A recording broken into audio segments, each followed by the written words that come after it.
I'm going to tell you one story of Maryknoll priest, Father Ray Sullivan. Probably the grandparents know who this person is. He was very famous with the music to the children. In Korean names, he is Father Ban Ye-mun Shinbunim. But he died 3 years ago because of old age. He was ordained in 1955 and went to Korea. He was the only son of the family. So he went to Korea 1955. This is 2 years after Korean War. Imagine how Korea was disaster. So then parents of Father Ray Sullivan said, let's see how our only son is doing in Korea and where is Korea. So they went to visit Korea. So Korea was in poverty and still trying to build up after Korean War.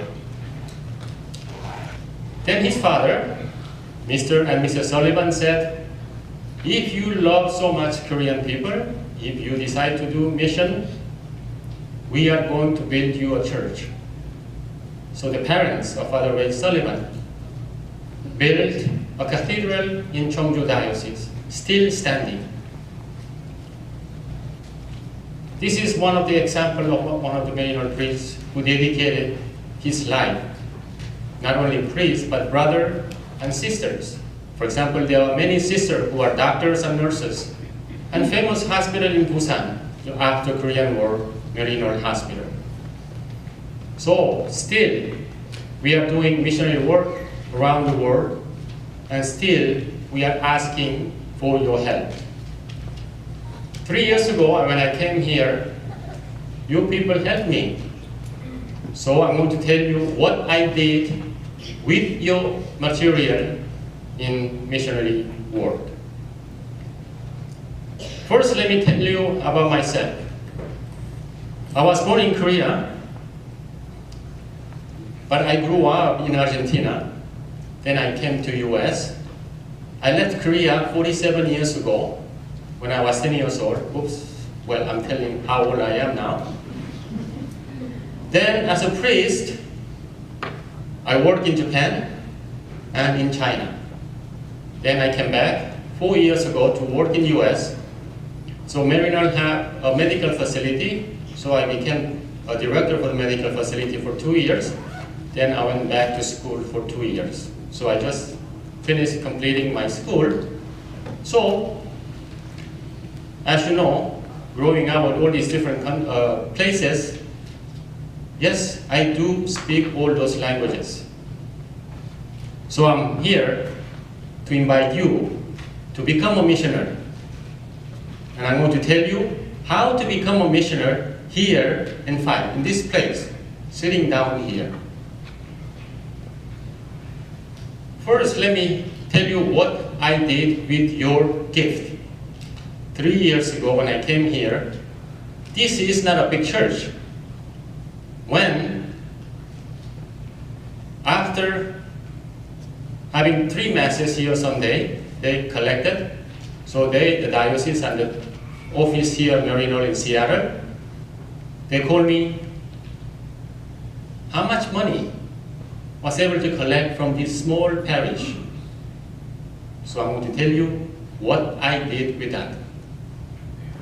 3 years ago, I told you that when I was working in Japan, in Asia, I helped to establish an orphanage in Cambodia. And also in Cambodia, we had a hospice. But now we handle everything to the people there. Some years ago, 5 years ago, there was a young lady who had a defect heart, a Cambodian young lady who grew up in the orphanage, and she came for help. So after the test, she had very rare disease, maybe 100 all around the world. So she needed urgent surgery. So what we did is, we had a doctor from here, University of Washington, came to Cambodia and saw this CD, and they said, we need to have the surgery right away. So we brought the lady to Washington. So now she had corrected her heart and she is living well. And I told her where this fund was coming. So I told her, this is from you. And she said, tell the people, thank you for saving my life. And I shared with her the story of my heart defect. Yes, I was born with heart defect too. So I told her how and what she went through after the surgery. And I told her about my story, and she began to cry because she understood how painful was the surgery. So I'm here to tell you, thank you for helping to save her life. Thank you for giving a new life to this young lady. And she wants to thank you. So I'm, on behalf of the lady, I'm thanking you. So that is one of the stories that I'm telling you, and also there are many other work that I do, and also there are many other work that many other missionaries do around the world. So I'm going to tell you how to become a missionary here at your home. And I'm going to give you 3 points.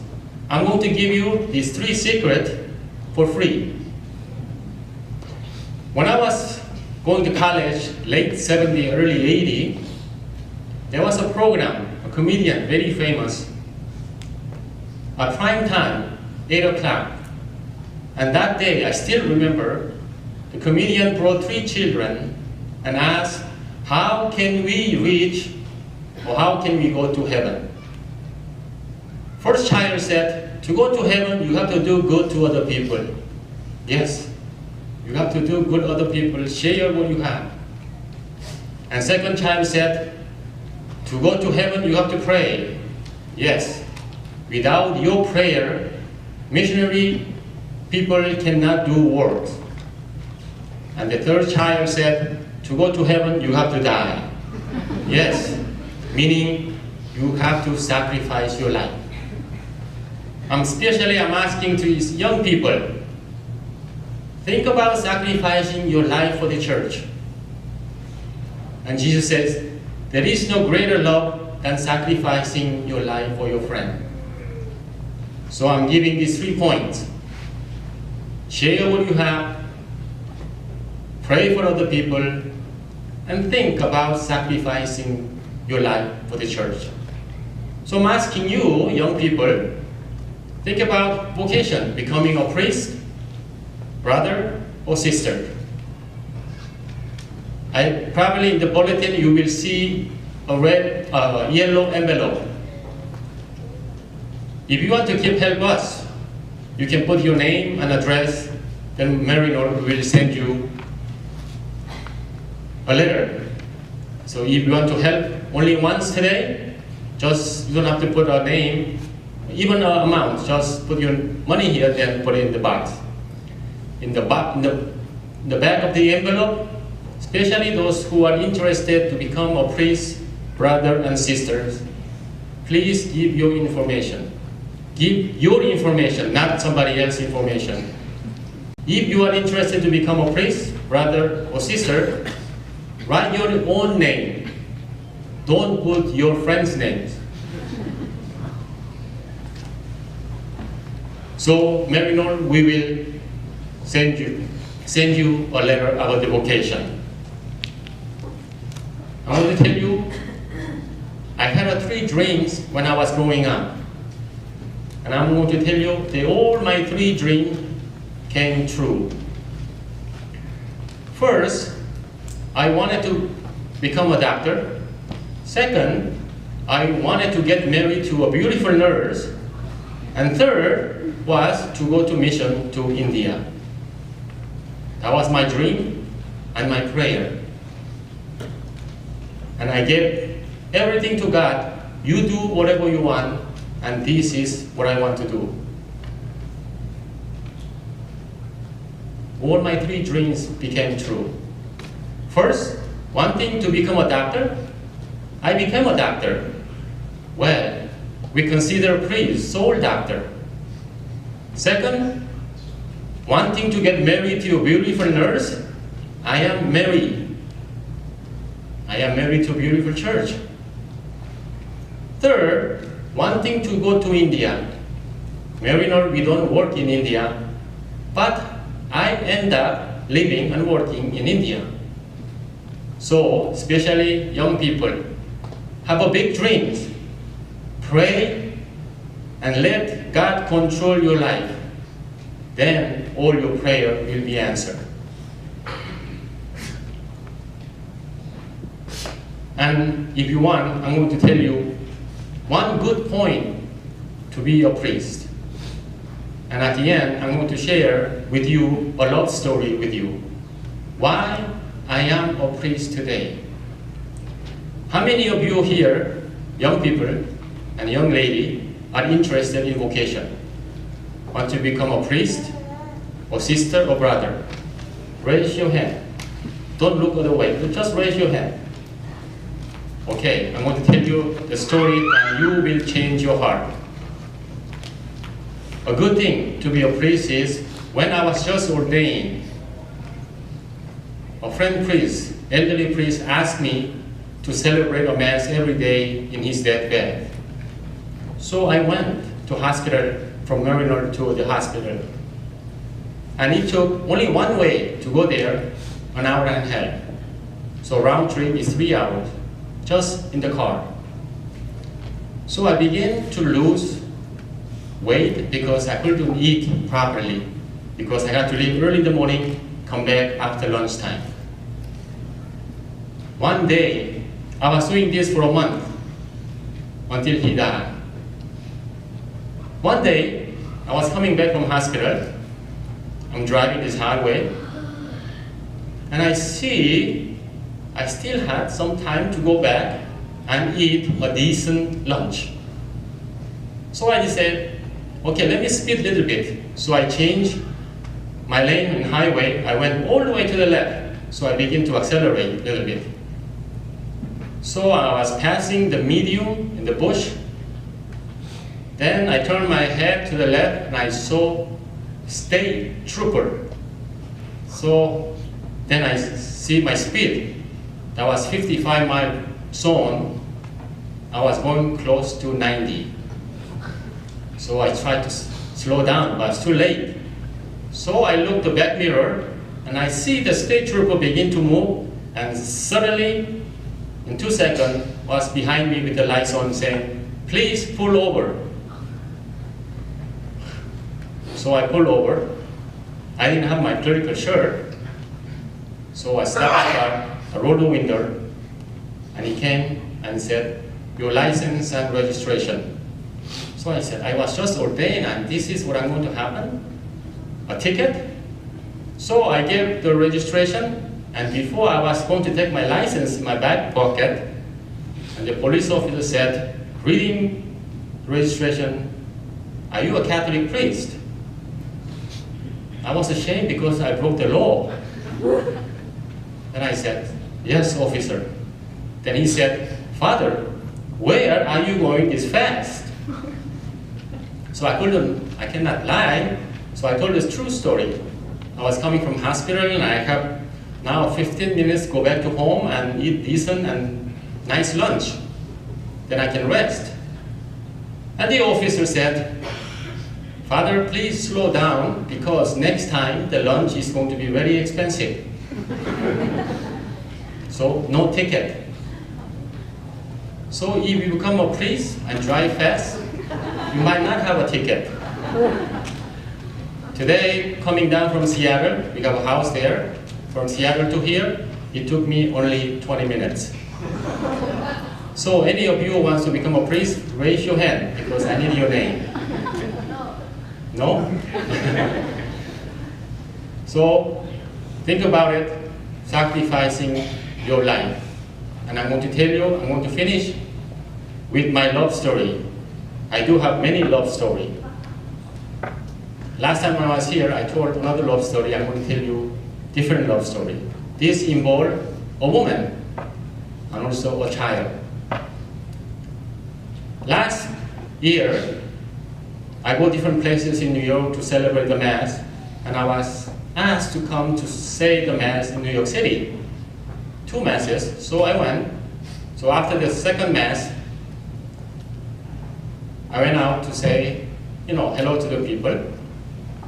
So a lady came running, shouting, Father Alfonso, Father Alfonso. And she said, very nice seeing you here, and I didn't expect you to be here. And when I saw you in the altar, I was so shocked and so happy. And she said, do you remember me? Well, this is 11 years ago. I said, not really, but I pretend I was remembering her. So I said, yes. Then she said, 11 years ago when you came to my parish, and before the Mass, and I went to confession to you, now you remember. I said, still don't remember, but I pretend that I remember her. So what she was telling me is, she was just pregnant for first child, and she was pregnant for 7 months. And she went to see the doctor, and doctor said, your baby that you have in your body right now is defect baby, and it'll be better for you to raise the baby. And she was shocked, and she didn't know what to do. So she went home and explained this to her husband, and husband said, let's do what doctor is asking us to do, just raise the child. And she said, no, I cannot do this. And this is my first child. And she didn't know what to do. But everybody said, raise the baby. So that Sunday, before the Mass, I was hearing the confession, and she came in, according to her, and she said, I was crying so much, like a baby, that I couldn't talk. Now do you remember, Father? I said, I don't remember. But anyway, she was telling me what I said to her. The baby between man and woman after marriage is a gift. How the baby comes to this world. You have no right to raise the baby. If the baby is born defect with handicap, and I told her, bring it to me, and I will raise the baby. And behind her was her husband, listening all this story, and you imagine what kind of face he was putting, shameful, because he told to raise the baby too. Then suddenly she said, Matthew, come. Father, this is the baby you told me not to raise. He is 11 years old and healthy. This is your child. Then I said, hey, wait a minute. My child? Be careful what you say. I said, Father, you told us not to raise. This is your child. You saved this child. This is one of the reasons that I am a priest today. Because, like today's reading, God, have revealed to the little ones, to us, the mystery of the kingdom. And I give you thanks. We have to know how to give thanks to God, because God is revealing to us every day the mystery of kingdom. And again, I thank you for helping us, other people, to share your love and keep sharing what you have, because there are still many people in need of our help.